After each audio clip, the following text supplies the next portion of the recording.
Hello again, everybody. Sign here. I'm just kind of showing off a typical road I take in my normal everyday travels. And this is actually a real legit street, so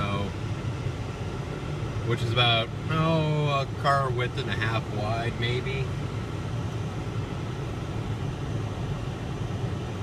And which is kind of a little bit scary because easy 75 families are back here on this road.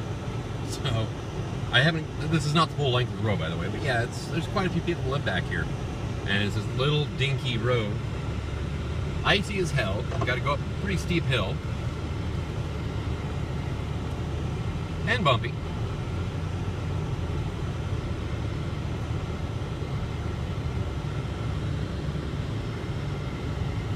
But yeah, it's nice and windy. And actually, the name of the town this is in is actually called Big Lake, because we're really good with names up here. Very descriptive names. It's actually a freaking huge lake, but you know, it's.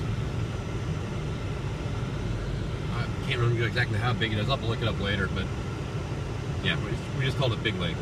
Up here, names either tend to be places are named after either people, the colonists, which hell, white people have only been up here for like 90 years. Or, well, if you don't count the Russians.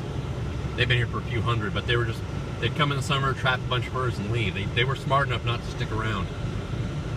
You know that? It's named after settlers, named after native names, you know, the indigenous languages and whatnot, which, oh my god, try pronouncing those sometimes, it's interesting. And, or just very boring descriptive names like Big Lake. So, you know, we're very inventive up here. We're too busy freezing our ass off to think of creative names. But then again, you look at most of the country, or hell, most of the world, and it's about the same thing, you know. Named after people, named after defining features, or named after what people have been calling it for a few hundred years before, quote, civilized people showed up. So, yeah, it's actually one of the main roads. This here is actually one of the highways, so.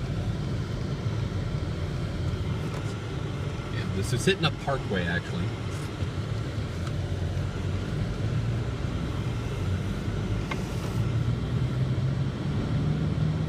And this is actually pretty nicely well maintained. It's actually a relatively new road. I think it's only like 6 years old. But, you know, it cuts through the forest, such as it is. I mean, these are pretty stick-thin trees around here, so I don't know if you can really call it a forest. It's more like an overgrown thicket. But that's pretty much it. You know, it's Big Lake, smaller town. I want to say a couple thousand people, maybe. It's more of a almost a resort town. You know, people live here year-round, or obviously here year-round. But this place gets busy in the summertime because, well, you know, there's fishing, there's boating, there's water skiing, so on and so forth. The paragliding, which I would not recommend. You're not in a wetsuit. Or actually probably a dry suit, because I mean, even in the middle of summer that lake only hits like 45 degrees in the water, so. But, you know, it's a tourist trap, is what it is.